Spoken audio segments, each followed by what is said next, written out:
Ali, just a little bit on handling pressure, because this is also something, the audience, people building startups or even other athletes, uh, on the start line of one of those big races, what did you actually do with that pressure? How do you handle pressure? It comes in two forms. There's the external version of it that is applied to you, and the internal version of it.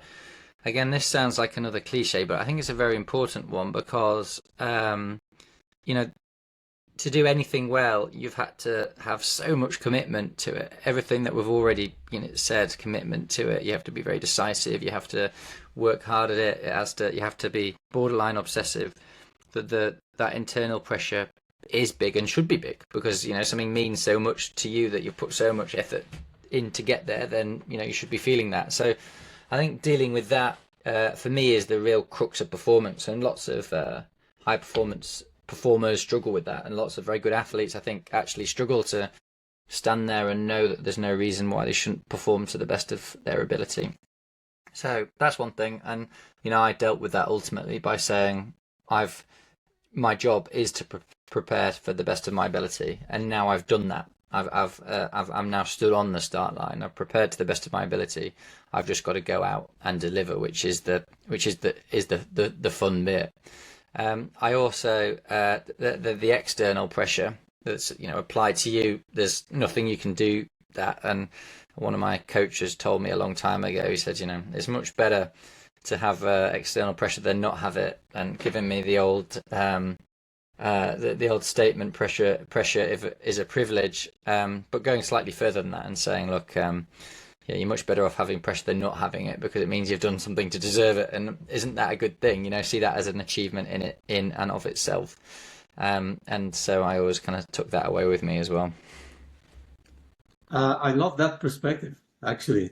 Uh, Jordan, now let's talk about Founder Spotlight for you. You don't have 80,000 people in a stadium cheering at you or on a race, but you do have investors who don't want to lose their money. You have a team to feed, users, maybe regulators looking at you. What have you learned so far about handling those spotlight moments, pitches, key meetings, fundraising, recently launches without freezing or overselling? Yeah, we do have, all kinds of that kind of spotlights. People are watching from all perspective, right? Customer, investor, regulators, and I took that as, by default. That's the routine kind of things that we have to handle. To be honestly, I don't think that's kind of a like even pressure come to me anymore.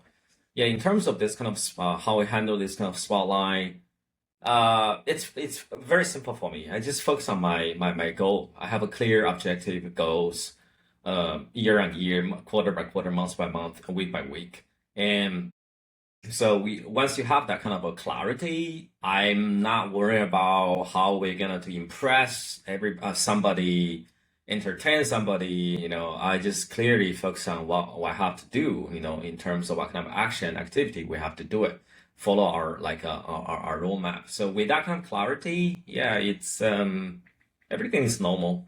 There's no spotlight or even boring normal life. Everything is spotlight. Everything is like a normal life to me.